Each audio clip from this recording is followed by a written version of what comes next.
133.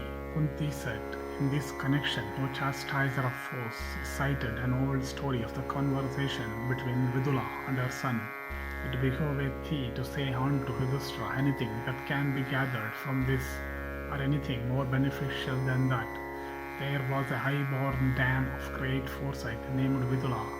She was famous, slightly wrathful, of crooked disposition, and devoted to Kshatriya virtues. Well educated, she was known to all the kings of the earth. Of great learning, she had listened to the speeches and instructions of diverse men. And the princess Vidula one day rebuked her own son, who after his defeat by the king of the Sindhus lay prostrate with heart depressed by despair. And she said, Thou art not my son, O enhancer of the joys of foes. Begotten thou hast not been by myself and thy father. Whence hast thou come? Without wrath hast thou heart, thou canst not be counted as a man. Thy features betray thee to be a eunuch. Sinkest thou in despair as long as thou livest? If thou art desirous of thy own welfare, bear thou the burthen of thy affairs on thy shoulders. Do not disgrace thy soul. Do not suffer it to be gratified with a little. Set thy heart on thy welfare, and be not afraid. Abandon thy fears. Rise, O coward, do not lie down thus. After thy defeat, delighting all thy foes, and grieving the friends and reft of all sons of honor, little streams are filled up with only a quantity of water. The palms of a mouse are filled with only a small quantity. A coward is soon gratified with acquisitions that are small. Rather perish in plucking the fangs of a snake than die miserable like a dog. Put forth thy prowess even at the risk of thy life, like a hawk that fearlessly rangeth to the sky. Do thou also wander fearlessly, or put forth thy prowess, or silently watch thy foes for an opportunity. Why dost lie down like a carcass, or like one smitten by thunder? Rise, O coward, do not slumber after having been vanquished by the foe. Do not disappear from the sight of all so miserably. Make thyself known by thy deeds. Never occupy the intermediate, the low or the lowest station. Blaze up like a well-fed fire, like a brand of Tinduka wood. Blaze up even for a moment, but never smolder from desire, like a flameless fire of paddy chaff. It is better to blaze up for a moment than smoke forever and ever. Let no son be born in a royal race, who is either exceedingly fierce or exceedingly mild, repairing to the field of battle and achieving every great feat that is possible for man to achieve. A brave man is freed from the debt he oweth to the duties of the Kshatriya order. Such a person never disgraceth his own self, whether he gaineth his object or not. He that is possessed of sense never indulgeth in grief. On the other hand, such a person accomplisheth what should be next done without caring for even his life. Therefore, O son, display thy prowess, or obtain the end which is inevitable. Why indeed dost thou leave, disregarding the duties of thy order, all thy religious rites, O eunuch, and all thy achievements are gone.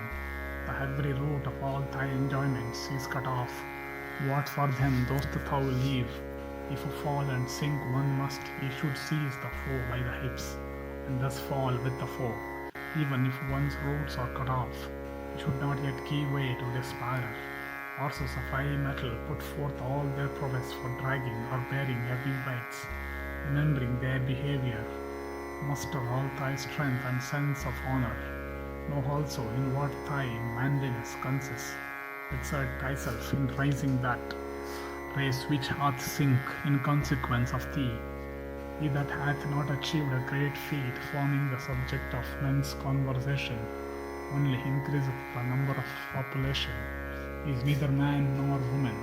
He whose fame is not founded in respect of charity, asceticism, truth, learning, and acquisition of wealth is only his mother's excreta.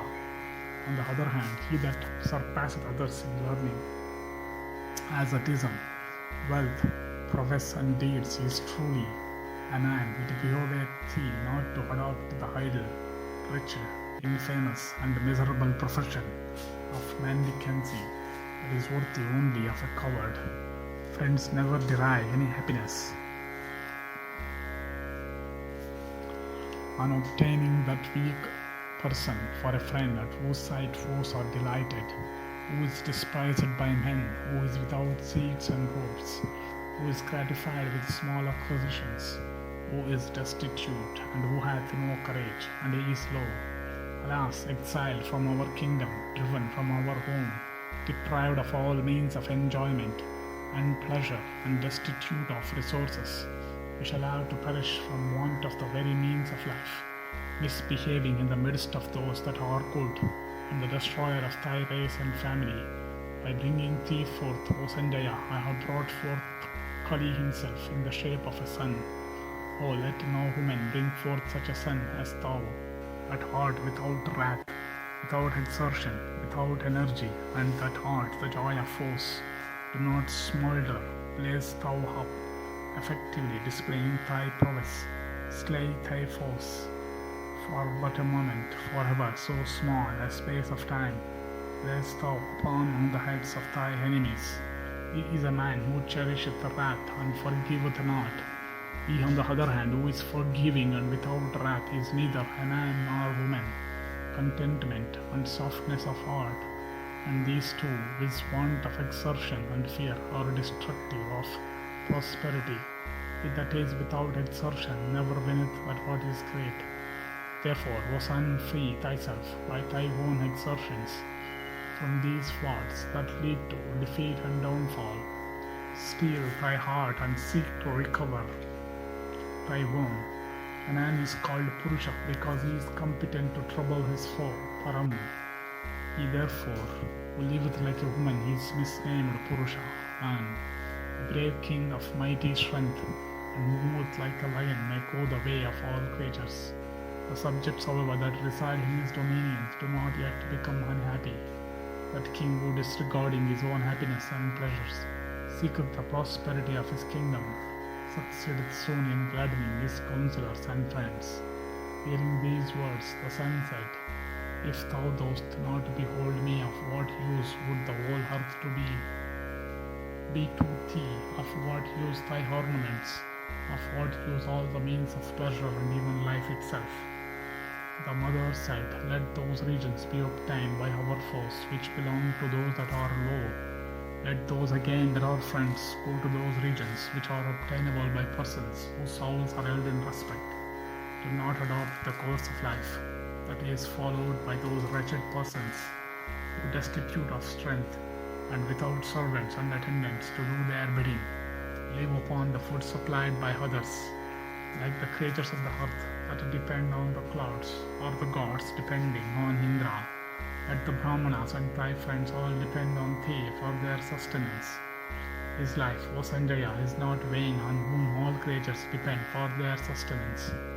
Like birds repairing to a tree, bonding with ripe fruits, the life of that brave man, he is indeed praiseworthy, through whose prowess friends derive happiness, like the gods deriving happiness through the prowess of Sakra.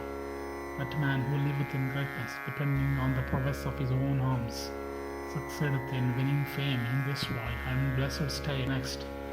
Thus ended section 133 in the Bhagavat Yana Parva of the Udyoga Parva.